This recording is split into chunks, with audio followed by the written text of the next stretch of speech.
Assalamualaikum warahmatullahi wabarakatuh. Perkenalkan, nama saya Elvini Diasari, mahasiswa program studi manajemen di Universitas Teknokrat Indonesia. Baiklah, pada video kali ini saya akan menjelaskan tentang penghimpunan dan penyaluran dana. Yang pertama itu ada penghimpunan dana bank, di mana kegiatan usaha yang utama dari suatu bank adalah penghimpunan dan penyaluran dana.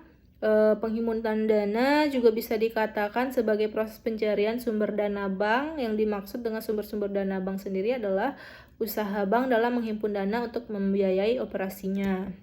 Nah, sumber-sumber dana tersebut adalah yang pertama dana dari bank itu sendiri, yang kedua dana dari masyarakat luas, yang ketiga dana dari lembaga lainnya. Nah, sumber dana dari bank konvensional itu yang pertama dana yang bersumber dari bank itu sendiri, misalnya apabila bank hendak melakukan perluasan usaha atau mengganti berbagai sarana dan prasarana yang lama dengan yang baru. Dana yang bersumber dari bank itu sendiri terdiri dari setoran modal dari pemegang saham, yaitu merupakan modal dari para pemegang saham lama atau pemegang saham yang baru.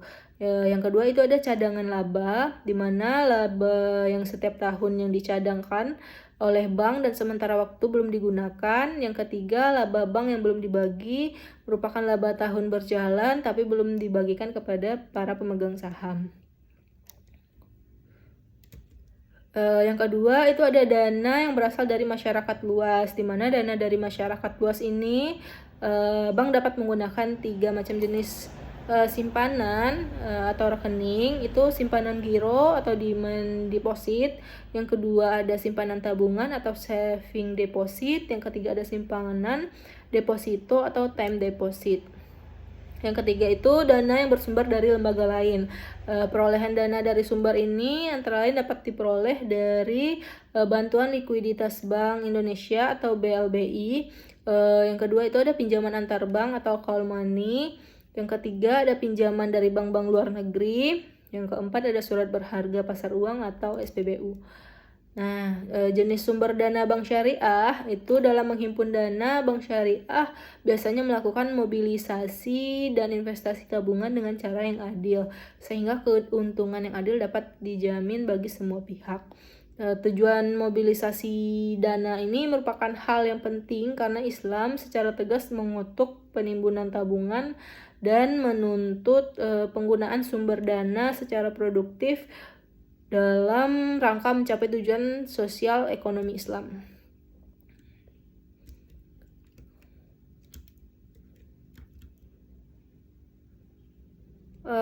Yang pertama itu ada giro, prinsipnya wadiah atau titipan. Return untuk nasabahnya itu bonus sesuai kehendak bank. Yang kedua itu ada tabungan, prinsipnya wadiah atau titipan atau mudharabah bagi hasil, di mana bonusnya sesuai dengan kehendak bank bagi hasil dengan nasabah.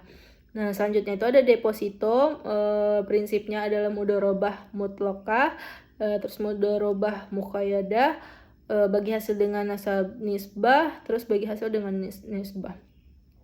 Yang keempat ada obligasi, prinsipnya adalah mudharabah atau ijarah, bagi hasil dengan nisbah, yaitu memberikan sesuatu untuk disewakan. Nah, sumber dana bank syariah ini selain dari kegiatan penghimpunan dana, tentunya juga dari modal yang disetor, sehingga secara keseluruhan sumber dana bank syariah ini dapat dibagi menjadi 6, yaitu ada modal, rekening giro, rekening tabungan, rekening investasi umum atau investasi tidak terikat, terus ada rekening investasi khusus, terus ada obligasi syariah.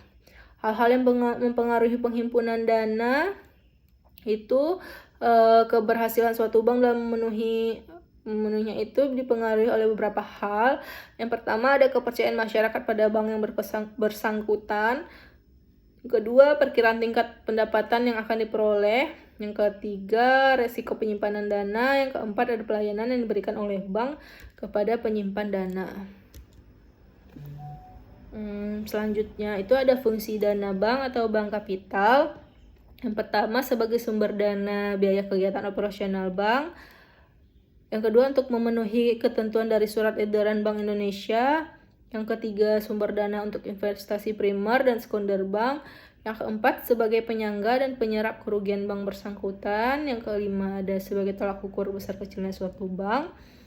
Nah, yang keenam itu ada untuk memperbesar solidaritas masyarakat terhadap bank yang bersangkutan. Yang ketujuh ada untuk memperbesar daya saing bank yang bersangkutan.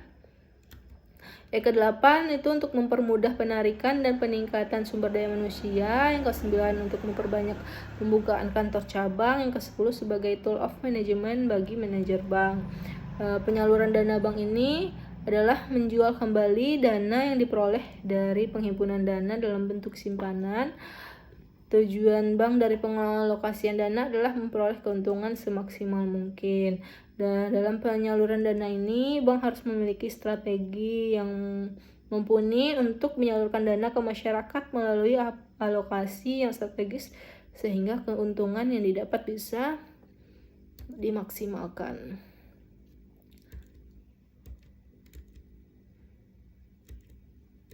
Baiklah, sekian penjelasan singkat dari saya mengenai penghimpunan penyaluran dana. Jika ada kesalahan dan kekurangan, saya mohon maaf. Assalamualaikum warahmatullahi wabarakatuh.